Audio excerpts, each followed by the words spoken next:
हम ये बात कर रहे थे कि ये हमें पता चल गया एल्गोरिदम है क्या। 3 पॉइंट पता चले। ऑर्डर ऑर्डर ऑर्डर होती है, यानी कि आपके पास 1 2 3 लाइन नंबरिंग होगी, क्लियर होंगे, कंप्यूटर उनको रन कर सके ना, ऐसे कोई कमांड ना हो जो आपके पास कंप्यूटर की इंस्ट्रक्शंस में ना आती हो।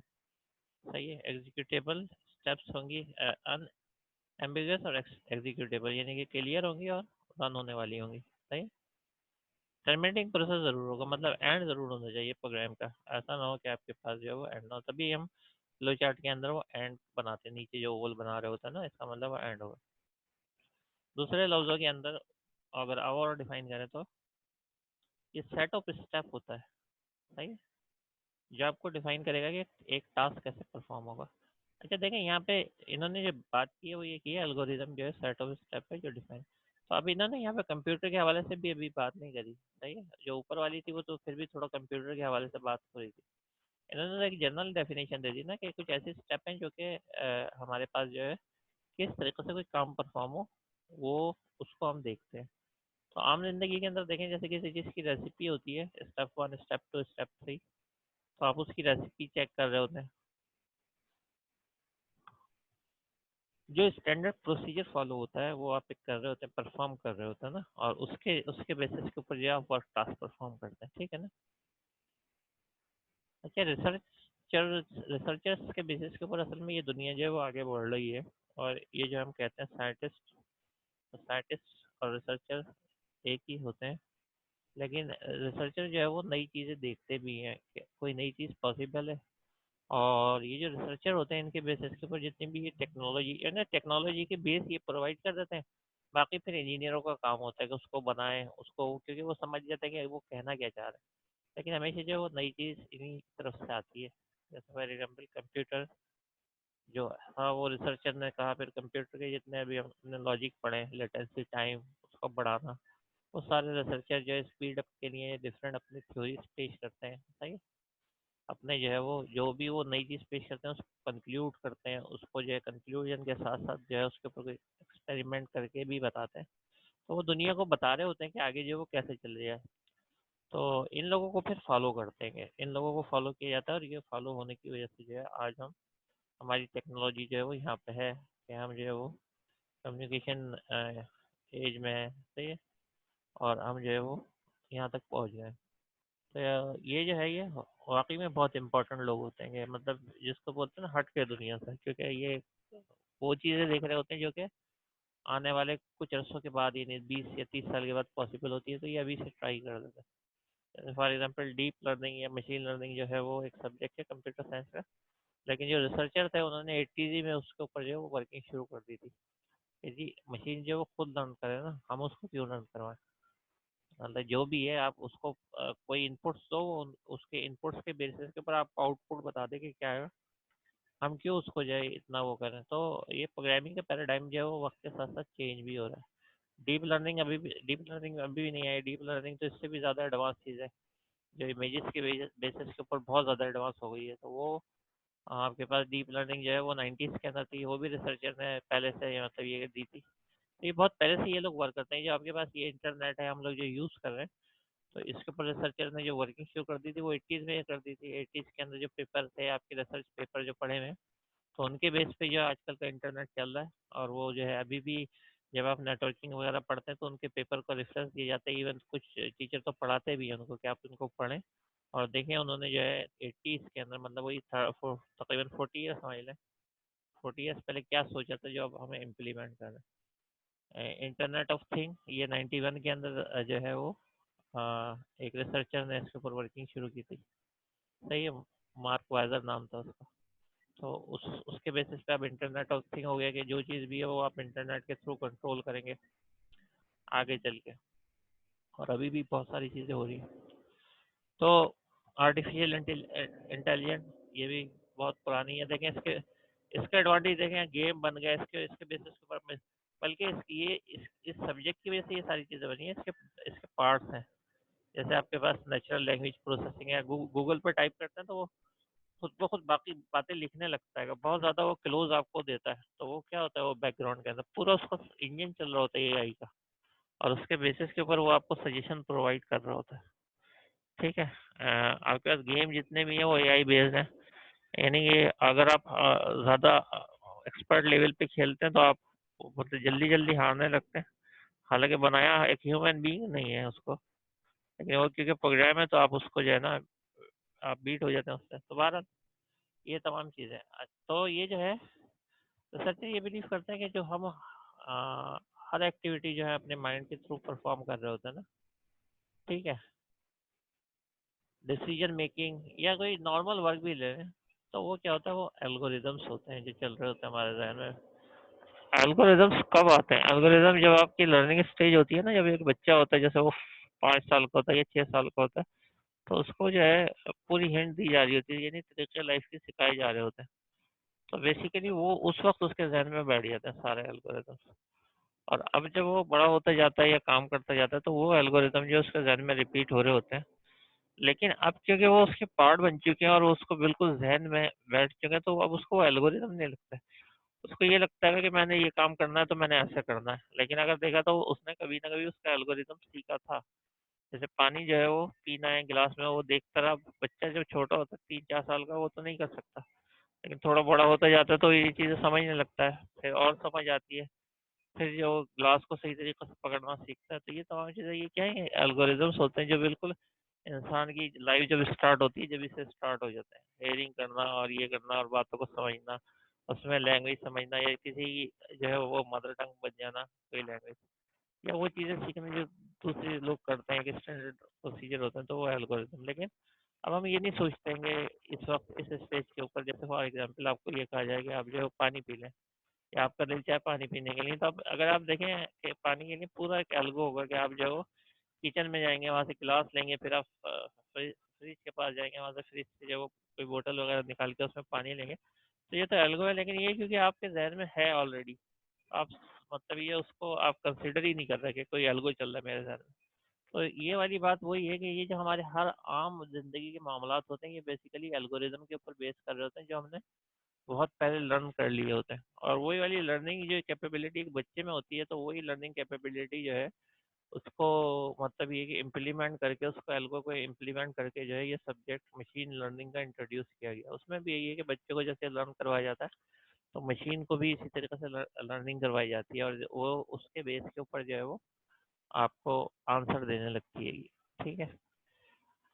अच्छा, अब हम जो है वो एल्गोरिदम की बात करें, लेकिन एक बात है कि एल्गोरिदम जो है वो हमारे पास पहले एल्गोरिदम आता है, पहले मतलब समझ लीजिए एक तरीके से एक प्लानिंग एल्गोरिदम को अगर दूसरे और आम और लफ्जों में कहा जाए तो प्लानिंग है। प्लानिंग क्या है कि कोई भी काम आप कर रहे हो तो उसकी जो है वो आप प्लानिंग करते हैं। ठीक है, इवन आपने BS CS में एडमिशन लिया, आपने प्लानिंग की, आपने जो अभी पढ़ रहे हैं, आप क्लासेस ले रहे हैं, तो ये होता है कि रात से ही आप इसकी प्लानिंग शुरू कर देते हैं कि 8:40 के ऊपर जो क्लास होनी है, तो फिर जो है वो मैं आ जाऊँगा, क्लास लूँगा।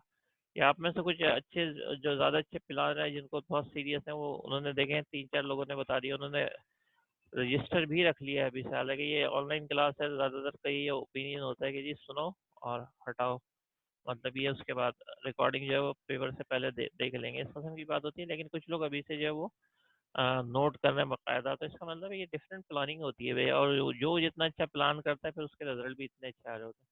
लेकिन प्लान पहले होता है, उसके बाद आप प्रैक्टिकल इम्प्लीमेंट करते हैं। ठीक है, ऐसा नहीं होता। जैसे पिकनिक, अगर आप पिकनिक की बात करें, नॉर्मली पिकनिक जो है वो कैसे होती है, आप सब लोग मतलब अपने जो फैमिली के साथ, सबके साथ प्लान पहले बनाते हैं ना, फिर ही आप जाते हैं पिकनिक के ऊपर या दोस्तों के साथ। ऐसा नहीं हो आप पहले एकदम से मतलब ये कि पिकनिक पे चले गए, फिर आपको प्लान आ रहा हो वहाँ पे कि यार मुझे पिकनिक पे जाना था, तो मैं तो आ ही गया, पहले से आ गया। तो ऐसा कहीं पे भी नहीं होता। सही है, वहाँ पहुँच के आप नहीं सोचते पिकनिक का प्लान भी अब मुझे बनाना चाहिए, हालांकि आप पहुँच गए पिकनिक। तो इसका मतलब ये है कि पहली जो चीज़ है वो है प्लान है, उसके बाद जो है फिर वो आप कोई एक्टिविटी परफॉर्म करें। अच्छा, अब हम बात ये करेंगे कि ये जो हमारे पास जो चीज़ें हैं नॉर्मली, वो किसकी, कंप्यूटर्स की बात है। तो कंप्यूटर की साइंस के एल्गोरिदम में और नॉर्मल एल्गोरिदम में जो आप प्लान कर रहे होते हैं, डिफरेंस होता है। सही है, उसमें आपकी फिजिकल एक्टिविटी होती है, आप जाते हैं, आप मूव करते हैं, आप सो ऑन करते हैं। लेकिन इसके इसके अंदर जो कंप्यूटर के एल्गोरिदम होते हैं वो रिलेट करते हैं डेटा से। ठीक है, कि डेटा जो है उसको हम इंफॉर्मेशन में कैसे कन्वर्ट करेंगे, जो बेसिक पर्पज है, सिंपल। सही है, एल्गोरिदम का क्या बेसिक पर्पज है? एक्यूरेसी। अगर आपका एल्गोरिदम सही काम जो है वो नहीं कर रहा है, सही है, तो कुछ भी आप कर लें, वो तो बिल्कुल जो है वो मतलब यूजलेस है। और अगेन वो वाली बात हो गई जो अभी मैंने रेस्टोरेंट की दी थी कि आपने कोई चीज़ अच्छी सी मंगाई, चिकन टिक्का वगैरह, और वो सुनने में मिसअंडरस्टैंडिंग हो कि क्या हो गया, वो जो है चावल आ गए, दाल चावल आ गए, तो क्या होगा, आपका मूड खराब हो जाएगा, पता नहीं क्या क्या बातें होंगी उसके बाद। लेकिन कहने का ये मतलब है, ऐसे ही आपका सॉफ्टवेयर प्रोडक्ट को होता है कि अगर आप जो है वो सही समझे नहीं उसको, और आपने बना के दे दी सही। अच्छा, हमारे यहाँ जो है वो लॉजिक भी ऐसा है, जो बिजनेसमैन है वो इस चीज़ का केयर नहीं करता। वो जब उनके सामने कोई प्रोग्रामर जाता है सॉफ्टवेयर के लिए, वो किसी को बुला रहे होते हैं, तो वो अजीब व गरीब बातें करते हैं। वो एक तो ये कि इसको कोई जिन समझते हैं कि इसके अंदर हम ना कुछ इनपुट करेंगे ना कुछ करेंगे, ये बोलने लगेगा कि ना ये जो आपकी इतना प्रॉफिट हुआ है, इतने जो लॉस हुआ है। तो ये जो एक्चुअली वो लोग जो है वो टोटली बिजनेसमैन होते हैं, उनको कंसर्न नहीं होता इससे टेक्निकल, या टेक्निकल किस तरीके से जो प्रोग्रामिंग होती है उसमें इनपुट होता है, तो वो इसी तरीके की बात करते हैं। सही है। आप किसी एक सॉफ्टवेयर डेवलपर बता रहे थे, उनके पास गए, वो फ्राइज का एक कारोबार था, तो उन्होंने बोला कि एक अच्छा सा कोई सॉफ्टवेयर जो चावलों का बना दें। अब आप उनका वर्ड यूज देखेंगे वो क्या कर रहे हैं, बिजनेसमैन है, उनको इसका पता नहीं, बोले वो कोई अच्छा सा चावल का कोई सॉफ्टवेयर बना दे, बस इससे ज़्यादा उन्होंने कुछ नहीं कहा। अब वो ये नहीं बता रहे कि उस चावल के सॉफ्टवेयर में क्या क्या होगा, क्या क्या इनपुट्स होंगे, क्या क्या आउटपुट्स होंगे। सही है ना? तो ये वाली बात जो है ये आप समझ सकते हैं। तो इसलिए रिक्वायरमेंट लेना और उसको फुलफिल करना, यानी जो रिजल्ट वो मांग रहे हैं, वो जो है वो आप उनसे पूछें और उनको बताएं। इसकी बिल्कुल एग्जाम्पल ये है कि अगर आपने सही तरीके से नहीं समझा ना, आपने एक जो है वो आर्किटेक्चर के पास अपना मकान बनाने, मकान उसने ये कहा कि जी 3 जो है वो रूम बनाने हैं आपको, और ये कह के चला गया, और आप कंस्ट्रक्शन करते हैं, तो आपने क्या करा, 3 रूम्स जो है वो इस तरीके से, लेट सपोज आपने ये बना दिए है। सही है? क्योंकि ना उसने आपको बताया, ना आपने उससे पूछा। सही है? दोनों जो थे वो अखलाकी तौर के ऊपर चुप रहे।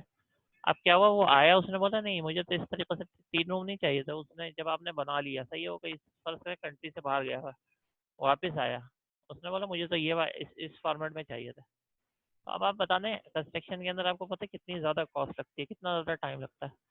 तो अब ये है कि या तो जो कंस्ट्रक्शन है वो कैंसिल होने के लिए जा रही है, तो एक तरीक़े से जो है वो डिस्प्यूट हो गया ये। डिस्प्यूट जो है वो सम टाइम फॉर्मेट जो है वो केस के फॉर्म में चला जाता है। या फिर ये है कि ये पूरी कंस्ट्रक्शन को आप जो है वो गिराएं, और फिर नया जो है वो आप एक नया कंस्ट्रक्शन करें, जिसके अंदर ये आप जो 3 करें, या इसके अंदर कुछ आप चेंज करें। लेकिन जब आप इसमें भी चेंज करने की कोशिश कर रहे होंगे, तो वो बात जो है वो शायद वैसी ना आए, क्योंकि आपने जो बेस बनाया होगा, बेस इसी लिहाज से बनाया होगा। लेट सपोज आप ये बोलते हैं आप बहुत ही ज़्यादा जो है वो टेक्निकल हैं और टेक्निकल वे के अंदर जो है वो वर्क करते हैं, तो मे भी पॉसिबल आप फिर ये बोलें कि मैं ये कर देता हूँ। लेकिन जब आप ये कर रहे हैं तो एक्चुअली इसके अंदर भी बड़ी कॉस्ट और टाइम कंज्यूम होगा। तो जो आपसे ये कहा जाता है ना कि ये वाली बात, तो असल में था क्या, आपके क्लाइंट के माइंड में ये था, उसने बोला आप बना दो, आपने जो अभी जो हमने प्रीवियसली बनाया आपने ऐसे बना दिया। तो ये जो है ये चीज़ फेल कर देती है सॉफ्टवेयर प्रोजेक्ट को।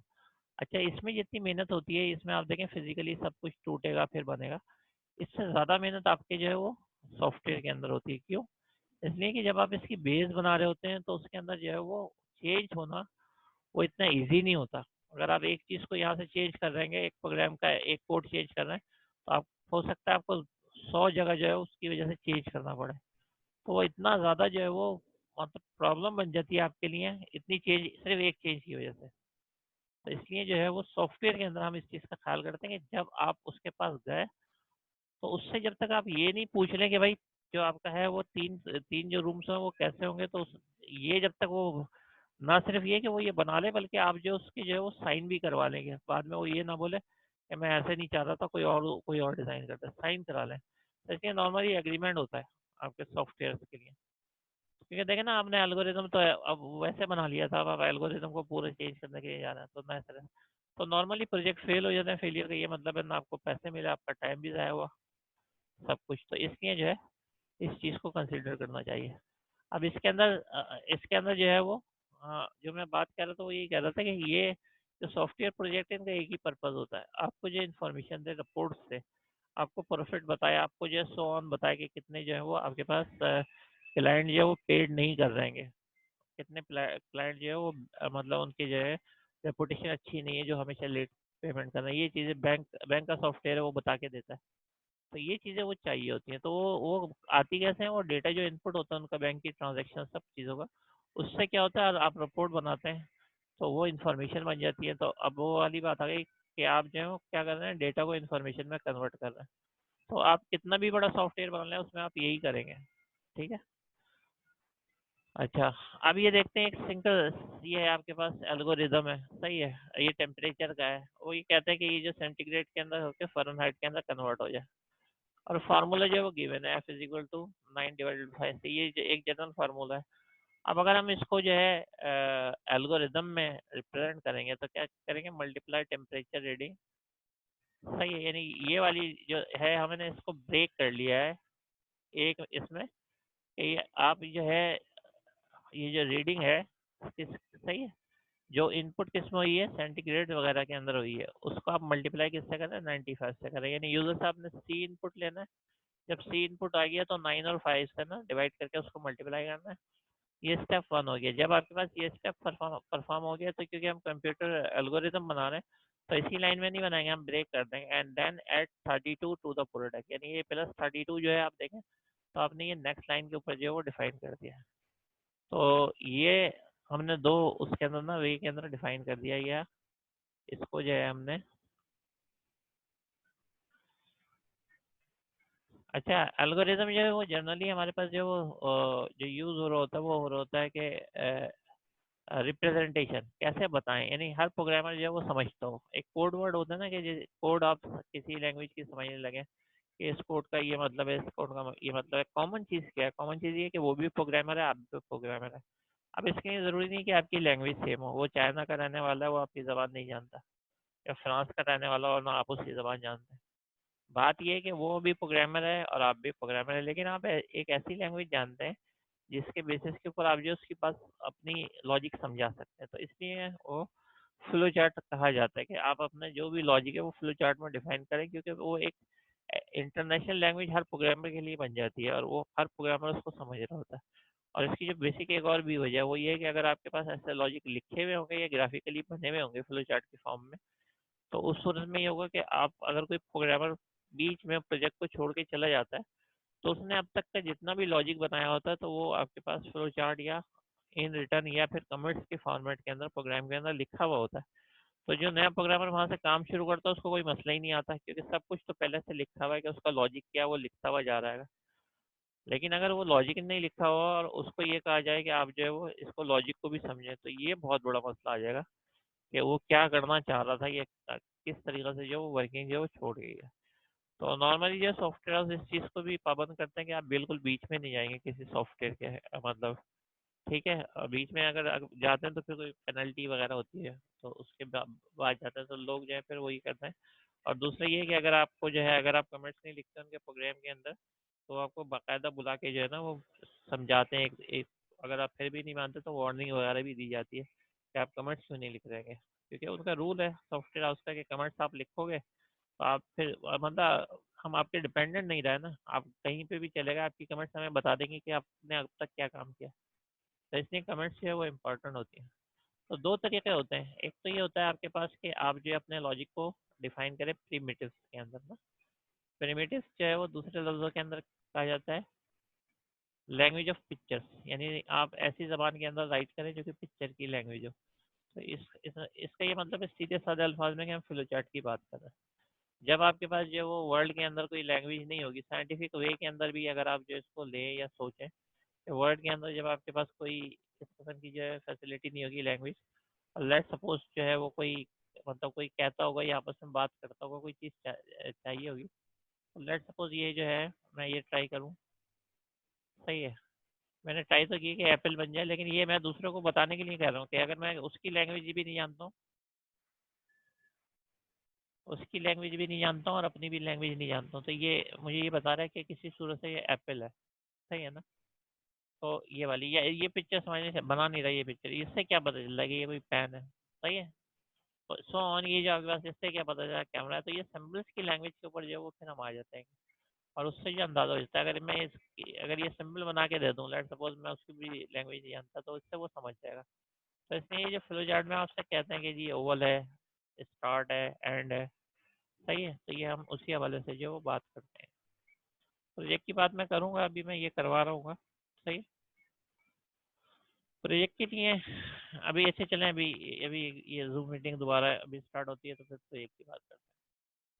अच्छा, दूसरा सूडो कोड होता है। सूडो कोड से ये मतलब होता है कि आप जो है वो एक फॉर्मल प्रोग्रामिंग लैंग्वेज जो है, सही है, उसके बजाय आप जो है वो ऐसी नोटेशन रखें जो एक आम लैंग्वेज के होता है, यानी जनरल लैंग्वेज के अंदर लिखते हैं, यानी आप सिंपल वे में अपना जो है वो लॉजिक इंग्लिश में राइट कर रहे हैं।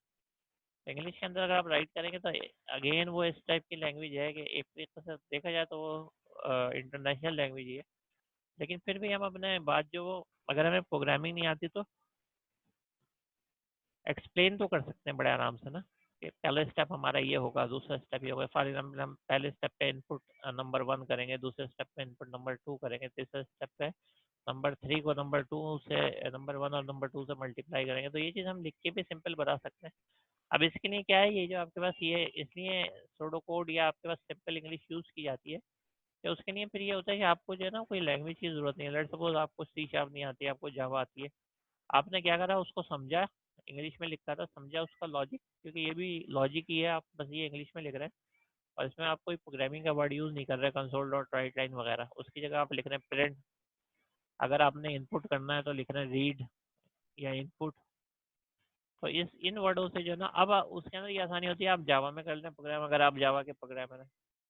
अगर आप जो है वो सी शार्प के उसमें कर लें, सही, किसी और लैंग्वेज के उसमें कर लें, ठीक है, जो भी आप डेवलपमेंट में करते हैं उसमें कर लें। पाइथन में अगर आपका एक्सपीरियंस है उसमें कर लें। तो ये असल में अब वो वाली बात हो गई ना कि ये क्या हो गया, फिर ये देखें, ये हो गया ये जर्नल लैंग्वेज ऑफ पिक्चर, यानी फ्लोचार्ट जर्नल हो गया। ये जो सब एक जर्नल लैंग्वेज में बन रहा है, इसको हम जावा में भी कर सकते हैं, सी शार्प में, जो भी आप चाहती है, जिसमें भी आपकी एक्सपर्टी है। और ये जो है आपके पास सोडो कोड क्या हो गया, जो आप इंग्लिश में राइट करते हैं स्टेप्स, ये क्या हो गया, ये भी जर्नल हो गया। अब ये आपने लिख लिया अपना लॉजिक, अब जिस भी लैंग्वेज में चाहें आप उसको कन्वर्ट कर लें, जो आपको जो ज़्यादा प्रैक्टिस के अंदर हो, ठीक है ना। तो ये इसका एडवांटेज भी है, अगर आप देखें कि ये जो है फिर डिपेंडेंट नहीं रहते आप किसी लैंग्वेज पे। एक एडवांटेज ये भी है कि आप डिपेंडेंट नहीं रहते ना, इसके रहते हैं कि किस लैंग्वेज में आप कर रहे हैं, चाहे तो आप जो फ्लो चार्ट बना लें, चाहे तो आप सूडो कोड राइट करें।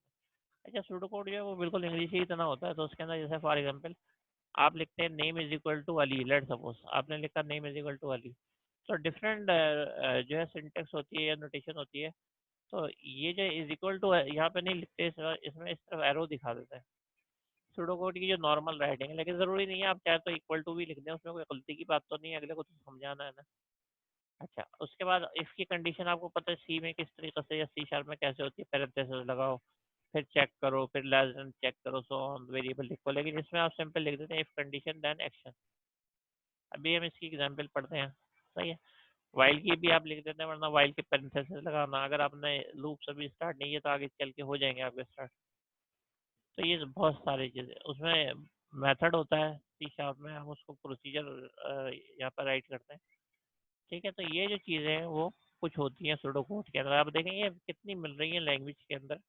इस लैंग्वेज में आप स्मॉल करके उसकी सिंटेक्स में लिखते हैं, इसमें आप कैपिटल करके भी लिख दो तो कोई बात नहीं। क्यों, हमें समझाना है एक आम लैंग्वेज में, एक ऐसे प्रोग्रामर को समझाना है कि हमें ये परवाह नहीं कि वो सी शार्प का हो, वो जावा का हो, सही है, वो किसी भी लैंग्वेज का, वो सी का हो, वो सी प्लस प्लस का हो, सही है, सो पाइथन का हो। अब देखें इसी चीज़ को जो है एक एग्जाम्पल दिए, फॉर एग्जाम्पल हमें ये कहना है कि जी मार्क्स जो ग्रेटर देन जो है वो 60 है, पास हो जाए, वरना फेल हो जाए। तो देखें अगर हम सी शार्प में लिखते हैं तो अगेन फिर वही आता है कि इफ लगाते हैं, मार्क्स का वेरिएबल लेते हैं, पैरेंथेसिस लगाते हैं, फिर ग्रेटर देन का सिंबल लगाते हैं, सो देखें। लेकिन इसमें सूडो कोड में हम बिल्कुल सिंपल में लिख रहे हैं, ताकि सिंपल तरीके से लिख रहे हैं ताकि हर किसी को समझ में आ जाए। If marks are greater than 60 then pass, else fail, यानी अगर आपके किसी सब्जेक्ट में मार्क्स जो है वो 60 से ज़्यादा आ रहे हैं, सही है। अब यहाँ पे जो है greater than and is equal to भी हो सकता है। तो अब आपके पास जो है वो, तो इसमें देखें आपने क्या करा, इफ कंडीशन देन एक्टिविटी। अच्छा, कंडीशन क्या लगाई कि मार्क्स ग्रेटर देन जो 60 हो, तो एक्टिविटी क्या लगाई आपने, पास कर दे, वरना एस के बाद दूसरी एक्टिविटी लगाइए, फेल कर दे। इंडेंटेशन किसको कहते हैं कि जो आप इस फॉर्मेट में राइट करते हैं प्रोग्राम को, वो ये कहा जाता है कि प्रोग्रामर एक अच्छा वो होता है जो आपके पास, जैसे यहाँ पे एक इफ लिखा, अब उसके नीचे भी दोबारा इफ लिखना है, तो इधर स्टार्ट से ना लिखे बल्कि थोड़ा आगे करके लिखे, जो टैब वगैरह होते हैं उसके अंदर। तो ये एक ये जो दूसरी प्रैक्टिस है ये भी बहुत कराई जाती है कि सॉफ्टवेयर हाउस वाले कहते हैं कि भाई हम आपका एक्सेप्ट नहीं करेंगे। जैसे नॉर्मली बच्चे असाइनमेंट जमा करा देते हैं, अभी उन्हें इतनी समझ नहीं होती सी शार्प वगैरह के अंदर, तो वो जो एक ही लाइन के अंदर इसके जैसे यहाँ पे मेन लिखा है या कंसोल डॉट रीडलाइन यहीं पे लिख दिया, वो कहते हैं नहीं ऐसे नहीं, आप ऐसे एक ही इफ लिखो अगला इफ स्टार्ट करो, तो ऐसे ताकि वो जो रीड करे उसको समझ में आए। इससे जो रीडेबिलिटी जो है वो बढ़ जाती है कि बहुत ज़्यादा ना। तो इसका जो है ये एडवांटेज है, एक जो आपके पास मेन एडवांटेज है। ठीक है। अच्छा, ये देखें अभी आपके पास एक जो है वो एल्गोरिदम समझाया गया है। उन्होंने बोला एल्गोरिदम ये है कि ये एक जो है वो वर्ड कैसे बनता है। तो देखें अब इसमें भी स्टेप है। अगेन ये अगर आप इसको ज़रा सा नोट करें तो ये कंप्यूटर से रिलेटेड है नहीं अगर देखें, लेकिन ये हम एक टारगेट पे पहुंचे। फाइनल एक्यूरेसी क्या है कि ये बर्ड बन गया, ये रहा। और अगर ये बर्ड बीच में से नहीं बनता, कुछ और बन जाता ना इस वक्त तक, या कुछ और ये यहाँ तक पहुंचता, और यहाँ तक पहुंचने का तो फिर एक्यूरेसी नहीं होती, इसका मतलब आपका एल्गोरिदम फेल हो गया, आपका प्रोजेक्ट फेल हो गया। तो एक्चुअल चीज़ अगेन मैं बोल रहा हूँ रिजल्ट होते हैं। रिजल्ट दे रहा है तो सही है, रिजल्ट नहीं दे रहा आपको बताएं, जो बच्चे पढ़ रहे होते हैं तो उनके जो पेरेंट्स चाह रहे होते हैं वो यही तो बोल रहे होते हैं बेस्ट से बेस्ट रिजल्ट दो। लेकिन कोई एक आध बच्चा जो होता है वो पूरी यूनिवर्सिटी में एक आध बच्चा को अगर कोई ऐसा हो जो रिजल्ट ही नहीं दे रहा, यानी वो फर्स्ट सेमेस्टर में आया है और 3 साल से फर्स्ट सेमेस्टर में वो आगे ही नहीं बढ़ रहा, तो उस सूरत के अंदर क्या होता है फिर पेरेंट्स समझ जाते हैं कि शायद ये जो है ना इंटरेस्टेड नहीं है, तो फिर उसको हटा देते हैं। तो इसलिए जो है वो अ, इसका रिजल्ट जो है वो बड़ा इंपॉर्टेंट है। देखें एक सिंपल पेपर तो उन्होंने जो कुछ भी करा करते गए आखिर में उन्होंने बर्ड बना दिया। तो ये क्या हो गया, ये एक एल्गोरिदम हो गया। अच्छा, अब इसको हम किस वे के अंदर कहेंगे, क्या हमने इसको इंग्लिश में लिखा है, नहीं लिखा, क्या हमने इसकी ग्राफिकल रिप्रेजेंटेशन की है कि ये बिल्कुल हमने जो है वो फ्लो चार्ट के फॉर्मेट में लिखा है एक तरीके से अगर आप देखा जाए, तो इस ये कौन सा होगा, तो क्या ये सूडो कोड कहलाएगा या प्रिमिटिव कहलाएगा? चलें आप ही बताएं, सूडो कोड कहलाएगा या प्रिमिटिव कहलाएगा?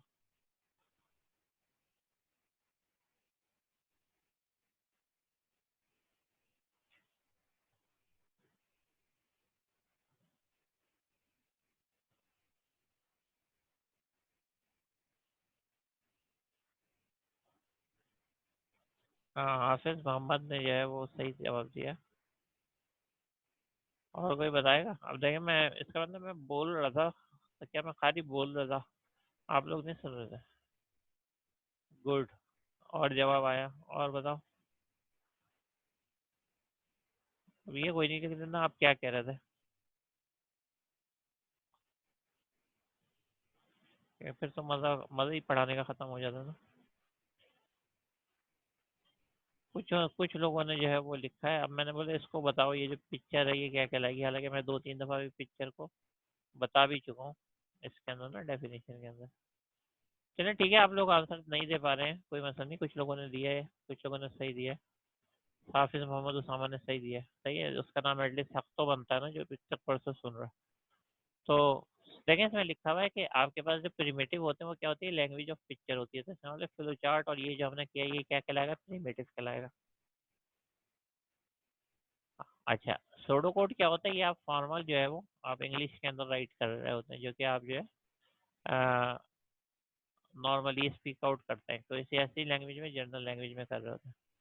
तो ये अगर ये वाला क्या कहलाएगा, ये वाला कहलाएगा सोडो कोड। अच्छा, एक बहुत अच्छा आंसर आया एल्गोरिज्म। तो देखें इसको ज़रा गौर से सुनिएगा इस बात का कि इसका आंसर इन्होंने दिया एल्गोरिज्म। देखें एल्गोरिज्म तो है, लेकिन एल्गोरिज्म अभी हम कह रहे हैं कि इन दो तरीक़ों से हम जो पेश कर सकते हैं या राइट कर सकते हैं। एक तरीका क्या है फ्लो चार्ट, हम क्या कह रहे हैं प्रिमिटिव। दूसरा तरीका क्या है सोडो कोड, यानी आप जो सिंपल इंग्लिश के अंदर राइट कर रहे हैं। अब मेरा फिर क्वेश्चन है कि ये वाला जो अभी हमने राइट की ये जो है देखा, ये प्रिमिटिव है या सोडो कोड है?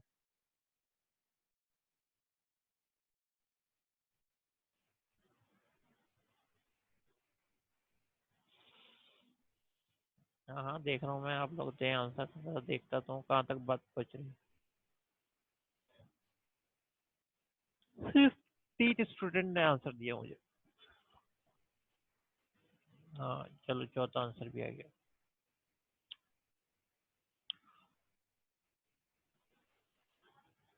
अब्दुल हमीद ने भी दे दिया।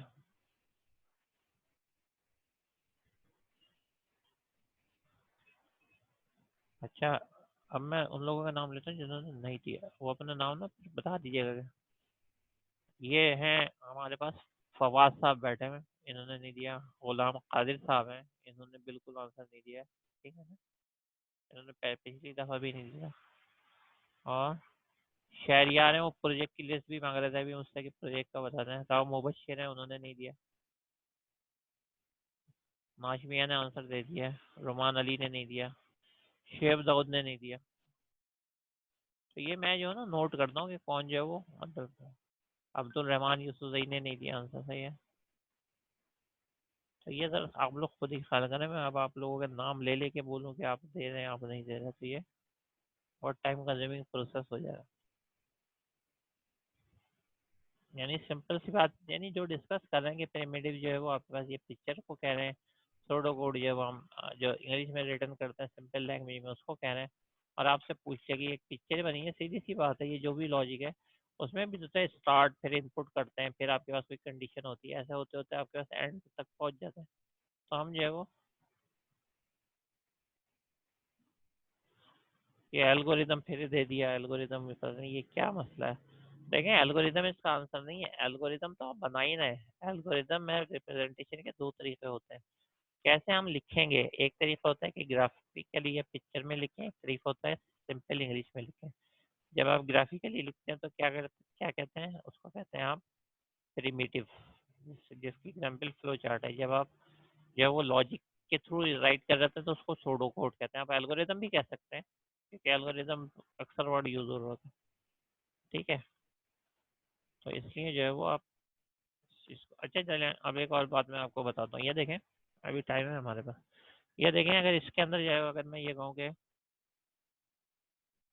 कंप्यूटर जो है वो ही करता है, works according to given instruction. ये जो शुरू में मैंने डेफिनेशन दी थी, ये किस किस को याद है कि computer works according to given instruction? One लिख के बताएं किस किस को याद है कि वो हमने जो तीन चार डेफिनेशन पढ़ी थी, जिसमें convert data into information convert. सही है, अब देखें, हाँ सही है, आगे बहुत सारे बात। अब देखें, करना तो उसको वही है ना, आप ह्यूमन बीइंग है, कंप्यूटर तो वही काम करेगा। अब आप फर्ज करें मैट्रिक बोर्ड का जो है वो आप बना रहे हैं। सही है, रिजल्ट फाइनल है, कल रिजल्ट निकलना है, आपने सबके प्रिंट आउट निकालना है। सही है, लिस्ट निकालनी है प्रिंटिंग की। आपने क्या करा, जब टाइप कर रहे थे ना प्रोग्राम, आपने लिख दिया अच्छा वो 33 पे आपको पता, 33 के ऊपर जो वो पास होता है, उससे नीचे फेल होता है। तो आपने लिख दिया marks are greater than and is equal to 33। Then आपने पास के यहाँ लिख दिया फेल, टाइपिंग मिस्टेक कर दिया आपने। और एज में आपने कर दिया पास। अब क्या हुआ, दूसरे दिन रिजल्ट आया। रिजल्ट के बाद क्या होगा वो तो खैर मैं नहीं बताऊंगा कि आपको क्या होगा, आप खुद अंदाजा कर सकते हैं कि जो क्या कहते हैं कि 30 जो आपके पास जो 90 वाले हैं, वो उनके आगे फेल लिखा हुआ आ रहा होगा। तो जाहिर ही बात है, फिर वो प्रोग्रामर जो है वो पकड़ा जाएगा, और फिर जो है वो एक्सक्यूज की जाएगी, और उसके बाद इस लाइन को सही किया जाएगा। तो आपको पता है एक लाइन की मिस्टेक कहाँ से कहाँ तक जो है वो कितना बड़ा प्रॉब्लम क्रिएट कर सकती है। तो ये वाली बात है ना कि कंप्यूटर तो वही करता है जो हमने कहा था। यहाँ पे भाई आपने ग्रेटर देन 33 के ऊपर जो है आपने गलती आपके यहाँ पे आपको फेल, ये ग्रेटर देन 33 पास लिखना था ना, आपने क्यों लिखा है यहाँ पे फेल? तो गलती आपकी। तो ऐसा एरर जिसके अंदर कंप्यूटर का कोई कसूर नहीं होता और उसमें आपका टोटली कसूर होता है, वो कहलाता है लॉजिकल एरर। सही है, लॉजिकल एरर वो होता है। अच्छा, लॉजिकल एरर कंप्यूटर भी नहीं समझ सकता, क्योंकि कंप्यूटर को तो बनाया इसलिए गया है कि कोई भी आप जो है वो काम कहेंगे वो करेगा। अब आपने यहाँ पे लिख दिया ग्रेटर देन जो है वो 33 है, तो उसको फेल कर दे तो वो तो यही समझेगा कि आप यही चाह रहे हैं। उसमें कोई वो ह्यूमन थोड़ी बैठा हुआ कि वो आपको बता दे सर ये आप क्या कर रहे हैं, ये तो मसला हो जाएगा। हाँ, तो सिंपल कंप्यूटर है तो वो तो आपको ऐसे ही मतलब जो आप देंगे इनपुट वही आपको आउटपुट में दे देगा। तो कहने का मतलब है ऐसी एरर जो आती हैं, अब ये लिख लें, लॉजिकल एरर वो होती है जो ह्यूमन बीइंग करता है, और जो कंप्यूटर के लिए मतलब कंप्यूटर वो नहीं करता। कंप्यूटर कौन सी करता, खैर करता तो सारी ह्यूमन बीइंग ही है, लेकिन कंप्यूटर डिटेक्ट नहीं कर सकता लॉजिकल एरर को। आप देखें कितनी बड़ी एरर है, कंप्यूटर डिटेक्ट नहीं करेगा। ये तो जब आपका रिजल्ट आएगा देखेंगे, फिर आप अपना प्रोग्राम चेक करेंगे, फिर आपको पता चलेगा कि मुझे जहाँ पास लिखना था मैंने फेल लिख दिया, जहाँ फेल लिखना था वहाँ पास लिख दिया। तो ये जो है एक आ गई लॉजिकल एरर, एक आ गई syntax error. Syntax error semicolon लगाना भूल गए, तो वो इसलिए ज़रा हल्की होती है कि आप वहीं पकड़े जाते हैं कंपाइलर के ऊपर, वो वही आपको बता देता है। मतलब बात आपके हाथ में ही रहती है, आगे नहीं जाती। सही है ना। लेकिन यहाँ तो बात भी आगे चली गई ना, जो अपने ये प्रोग्राम कंपाइल भी हो गया, अगर फॉर एग्जांपल यही लैंग्वेज है, इसका कोई सिंटेक्स एरर नहीं है और चला भी गया, और फिर हमारे पास जो है वो, ठीक है, दो दो एरर बताएं। अब ये लिखने ने एक बताया लॉजिकल एरर, सही है। लॉजिकल एरर वो होता है जो कि डिटेक्ट नहीं हो सकता, वो ह्यूमन बीइंग ही डिटेक्ट करता है। वो वो करता भी वही है और डिटेक्ट भी वही करता भी है। जैसे पास और फेल की एग्जांपल है ना, उसने खुद ही करी है, लेकिन जब रिजल्ट आया सही है और चारों तरफ से लोग आए, तो फिर उसको ये करना पड़ा, चेक करना पड़ा कि मेरी क्या मिस्टेक थी। तो ये मिस्टेक अक्सर हो जाती है। लेकिन अभी हमने बोला एल्गोरिदम क्या है, एल्गोरिदम वो है जो रिजल्ट सही दे। ये तो एल्गोरिदम, इसमें तो कोई एरर नहीं है, ये तो रिजल्ट सही नहीं दे रहा, सही है। तो इसलिए आपको लॉजिकल एरर्स का भी ख्याल करना पड़ता है। उसके लॉजिकल एरर्स जो है वो है। सिंटेक्स एरर तो कंपाइलर आपको वहीं पे बता देता। एक और एरर होती है, वो होती है रन टाइम एरर। तीन तीन एरर बताई हैं मैंने, एक सिंटेक्स एरर, एक लॉजिकल एरर और एक रन टाइम एरर, ठीक है। ये आपने नोट रखनी है। रन टाइम एरर क्या होती है? रन टाइम एरर ये है कि आपने डिवाइड कर दिया जीरो से, अच्छा जीरो से डिवाइड करो, कैलकुलेटर में एरर आ जाता है, वो भी हैंग हो जाता है। क्योंकि वो इन्फिनिटी का, आप इस किस्म का कोई क्वेश्चन कर लेना, इन्फिनिटी के ऊपर चले जाए, तो कंप्यूटर को भी पता है इन्फिनिटी तक तो मैं नहीं जा सकता। तो वो रन टाइम एरर क्या होता है? रन टाइम एरर ये होता है कि वो प्रोग्राम से बगैर कुछ बताए एबनॉर्मल तरीके से बाहर आ जाता है, सही है। यानी अभी पूरा नहीं चल रहा होता, बीच में रनिंग के होता है, और वो जो है बाहर आ जाता है। जब वो बाहर आता है तो फिर उसको रन टाइम एरर बोलते हैं, चलते में कोई एरर आ गया। तो इसको भी रिमूव हम इसलिए करते हैं कि जब हम अपना सॉफ्टवेयर बना के लेके जा रहे होते हैं, सही है, किसी कंपनी को दे रहे होते हैं, तो हम रन टाइम एरर भी चेक करते हैं। अब वो हमने बना के दे दिया, रन टाइम एरर चेक नहीं करे तो क्या होगा? ये होगा कि उसके पास रन टाइम एरर आ गया, उसको फोन आ रहा है कि ये आपका सॉफ्टवेयर क्या कर रहा है, मसला कर रहा है। तो सबसे ज़्यादा जो इम्पोर्टेंट है इसमें, किसी को सॉफ्टवेयर बना के देने में, उसमें सबसे जो इम्पोर्टेंट फेज होता है वो होता है टेस्टिंग का। चेक करें, बार बार चेक करें, क्योंकि वो एक तरीका से सॉफ्टवेयर हाउस की भी इज्जत का सवाल होता है। वहाँ तो उन्होंने डिपार्टमेंट बिठाया हुआ होता है पूरा, जिसका काम ही खाली एरर चेक करना होता है, क्योंकि वो नहीं चाहते हैं कि कोई भी डिफेक्ट है। जब हम सिंपल एक प्रोडक्ट लेने के लिए जाते हैं और उसमें बिल्कुल सही हो तो चलती है बात, लेकिन आप किसी शॉप से लेके आए कोई प्रोडक्ट और उसमें कोई मतलब कोई नुक्स निकला या कोई मसला है, आप फौरन वापस करने जाते हैं। तो यही जो सॉफ्टवेयर प्रोजेक्ट का भी होता है आपके पास, ठीक है। तो तीन टाइप की मैंने एरर बताई है। एक बताइए लॉजिकल, वो आप खुद करते हैं और खुद ही पकड़ते हैं, कंप्यूटर को पता नहीं होता। वो तो ये समझते हैं कि आप आपने शायद आपके ये कोई चेंज आ गया कि जो 33 से जो ग्रेटर होंगे वो एक्चुअली जो 33 से ग्रेटर वो फेल होंगे, हो सकता है कोई रूल बन गया, उसके ना कोई थिंकिंग की कैपेबिलिटी नहीं है ना। और दूसरा ये है कि लॉजिकल एरर के बाद सिंटेक्स एरर, और एक होती है रन टाइम एरर। और टेस्टिंग जो होती है वो सबसे ज़्यादा इंपॉर्टेंट होती है। टेस्टिंग नहीं हो तो बेकार है। इसीलिए आपसे कहा जाता है प्रोजेक्ट को भी आप बनाएं तो बार बार टेस्ट करें, रन करें। जब टीचर को आप दिखा रहे होते हैं उसमें कोई उस वक्त एरर आ जाए, तो उससे जो थोड़ा सा इंप्रेशन अच्छा नहीं पड़ता। टीचर तो फिर भी बर्दाश्त कर लेता है, क्लाइंट या फील्ड वाले बर्दाश्त नहीं करेंगे, जब आप फील्ड में वर्क कर रहे होंगे ना, या आप किसी। अच्छा ठीक है, अभी ब्रेक है, फिर उसके बाद आके हम जो है वो अटेंडेंस लेते हैं, ठीक है। 1 मिनट रह गया।